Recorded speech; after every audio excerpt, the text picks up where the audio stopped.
Gigolô das Palavras, de Luiz Fernando Veríssimo, voz, Iba Mendes. 4 ou 5 grupos diferentes de alunos do Farroupilha estiveram lá em casa numa mesma missão, designada por seu professor de português, saber se eu considerava o estudo da gramática indispensável para aprender e usar a nossa ou qualquer outra língua. Cada grupo portava seu gravador cassete, certamente o instrumento vital da pedagogia moderna, e andava arrecadando opiniões.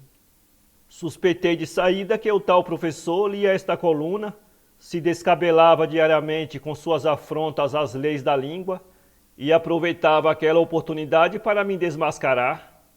Já estava até preparando às pressas minha defesa, culpa da revisão, mas os alunos desfizeram o equívoco antes que ele se criasse. Eles mesmos tinham escolhido os nomes a serem entrevistados. Vocês têm certeza que não pegaram o Veríssimo errado? Não? Então vamos em frente.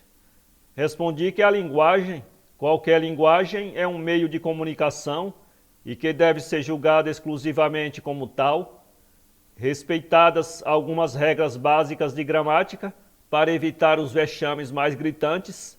As outras são dispensáveis. A sintaxe é uma questão de uso, não de princípios. Escrever bem é escrever claro, não necessariamente certo. Por exemplo, dizer escrever claro não é certo, mas é claro, certo?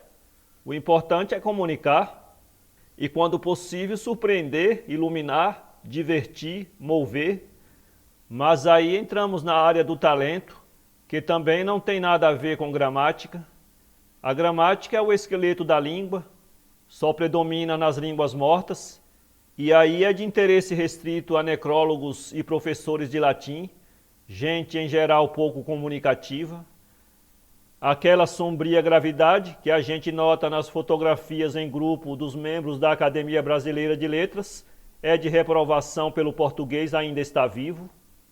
Eles só estão esperando, fardados, que o português morra para poderem carregar o caixão e escrever sua autópsia definitiva.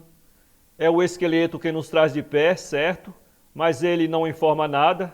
Como a gramática é a estrutura da língua, mas sozinha não diz nada, não tem futuro. As múmias conversam entre si em gramática pura. Claro que eu não disse isso tudo para meus entrevistadores, e adverti que minha implicância com a gramática, na certa, se devia à minha pouca intimidade com ela. Sempre fui péssimo em português, mas isso eu disse. Vejam vocês, a intimidade com a gramática é tão indispensável que eu ganho a vida escrevendo, apesar de minha total inocência na matéria. Sou um gigolô das palavras, vivo às suas custas e tenho com elas exemplar conduta de um captain profissional. Abuso delas, só uso as que eu conheço, as desconhecidas são perigosas e potencialmente traiçoeiras. Exijo submissão, não raro peço delas flexões inomináveis para satisfazer um gosto passageiro. Maltrato-as sem dúvida e jamais me deixo dominar por elas.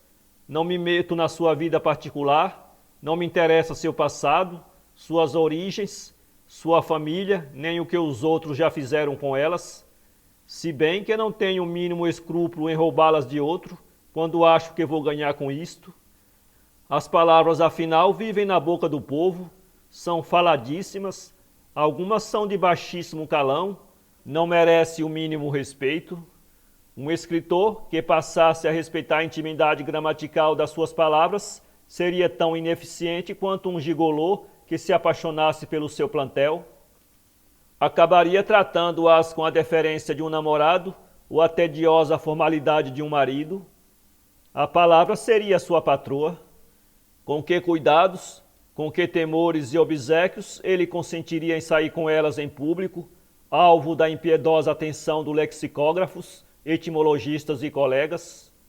Acabaria impotente, incapaz de uma conjunção. A gramática precisa apanhar todos os dias para saber quem é que manda.